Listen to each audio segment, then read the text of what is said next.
చందమామ కథలకు స్వాగతం. ఈనాటి మన కథ తప్పుడు పత్రం.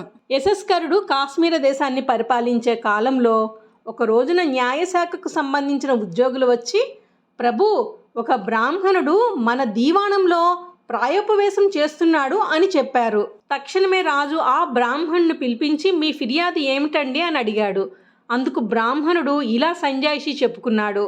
కాశ్మీర దేశ ముఖ్య పట్టణమైన శ్రీనగరపు శ్రీమంతుల్లో నేను ఒకడను. అయితే కాలం మారింది, స్థితిగతులు మారాయి, ఆస్తులు తరిగిపోయాయి, అప్పులు చుట్టుకున్నాయి. ఇల్లు వాకిలి తోట దొడ్డి అన్నీ అమ్మేసి బ్రతుకు తెరువు కోసం ఎక్కడికైనా పోదామని నిశ్చయించుకున్నాను. ఆ ఊరిలోనే ఒక వర్తకుడు నా ఆస్తినంతటిని కొనుక్కున్నాడు. అయితే ఆ తోటలో ఉండే ఒక దిగుడు బావి మాత్రం అమ్మివేయకుండా నా భార్య కోసం అట్టే పెట్టాను. ఎండాకాలంలో తోటమాలీలు ఆ బావిలో నీళ్లు తోడిపోసుకుని పూల మొక్కలు తడుపుకుంటారు. ఇలా వాళ్ళు బావి నీళ్లు వాడుకున్నందుకు ఏటా శిస్తు రూపకంగా కొంత ప్రతిఫలం చెల్లిస్తూ ఉంటారు.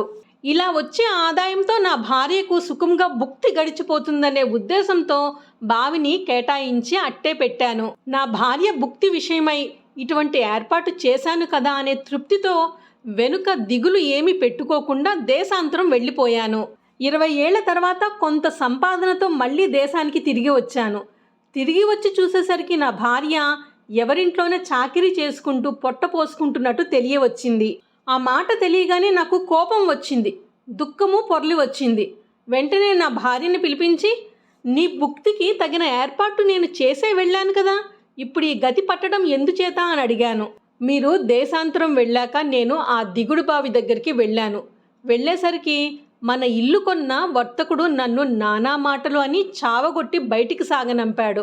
ఆడదాన్ని ఏం చేయగలను అంటూ తన గోడు వలపోసుకున్నది. వెంటనే న్యాయాధిపతుల వద్దకు వెళ్ళి ప్రాయోపవేశం చేసి దుష్టుడైన ఆ వర్తకుడు నా నూతిని అన్యాయంగా వశపరుచుకున్నాడు అని ఫిర్యాదు చేశాను. ప్రాయోపవేశం అంటే నిరాహార దీక్ష అని అర్థం. అంతా విని ఉద్యోగులు వర్తకునిదే న్యాయమని తీర్పు చెప్పారు. అందుచేత నా నూతి మీద నాకున్న అధికారం నేను వదులుకోవలసి వచ్చింది. ఇలా ఎంతమంది పెద్ద మనుషుల వద్దకు వెళ్ళి చెప్పుకున్నా అందరూ కూడా వర్తకుడి పక్షాన్ని తీర్పు చెబుతూ వచ్చారు అంటూ జరిగిన సంగతి అంతా చెప్పాడు. మహారాజా, నేను కేవలం అమాయకుణ్ణి. నాకు ఈ దావాలు ఫిర్యాదులు ఏమీ తెలియని వాణ్ణి. అప్పుడు ఇప్పుడు నాది ఒక్కటే మాట, ఇల్లు దొడ్డి మాత్రమే ఆ వర్తకుడికి అమ్మాను, కానీ పెరట్లో ఉండే బావి మట్టుకు అమ్మనే లేదు. ప్రమాణం చేసి చెబుతున్నాను. కనుక ఈ విషయంలో ఏలిక న్యాయం అనుగ్రహించకపోయినట్టయితే ఈ రాజద్వారం వద్ద ప్రాణాలు విడవటం తప్ప గత్యంతరం లేదు అన్నాడు. మరునాడు యశస్కరుడు విచారణకు కూర్చున్నాడు. వాది ప్రతివాది సాక్షులు, ఇదివరలో ఈ ఫిర్యాదు విచారణ చేసి తీర్పులిచ్చిన అధికారులు అందరూ రాజాజ్ఞ ప్రకారం హాజరయ్యారు. విచారణ ఎలా జరిగింది అని రాజు వేసిన ప్రశ్నకు న్యాయాధిపతులు ఇలా చెప్పారు. ప్రభు, మేము ప్రతిసారి న్యాయంగానే విచారణ చేసి తీర్పు చెప్తాము. దుష్టబుద్ధి కల ఈ బ్రాహ్మణుడు మా తీర్పులను పాటించటం లేదు. అసలు పత్రమే కల్పితమని చెప్పడానికి కూడా సాహసిస్తున్నాడు ఇతను. అప్పుడు రాజు పత్రం తీసుకుని పరిశీలనగా చూశాడు. కూప సహితముగా ఇల్లు తోట విక్రయించడమైనది అని అందులో స్పష్టంగా వ్రాసి ఉన్నది. ఆలోచించాడు రాజు. కూపం అంటే బావి అని అర్థం. రాజు ఆ తర్వాత సరదాగా మాట్లాడుతూనే నవ్వుతూ ప్రతివాది అయిన వర్తకుని దగ్గర ఉంగరం అడిగి తీసుకున్నాడు.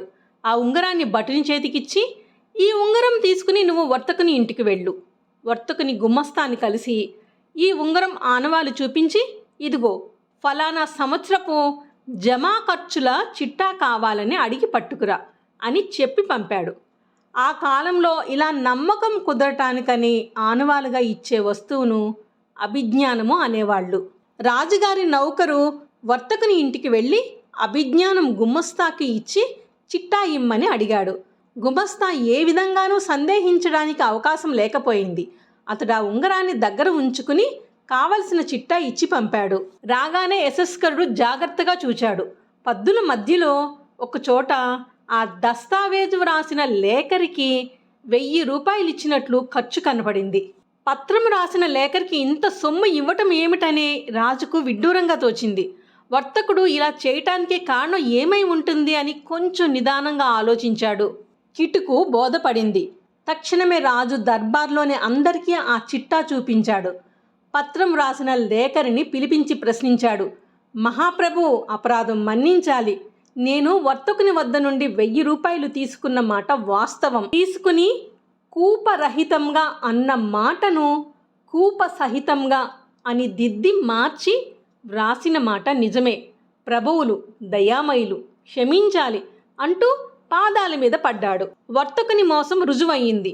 లోగడ తీర్పులిచ్చిన న్యాయాధిపతులందరూ తెల్లబోయారు. పట్టుబడిన లేఖరిని రాజు క్షమించి వదిలాడు.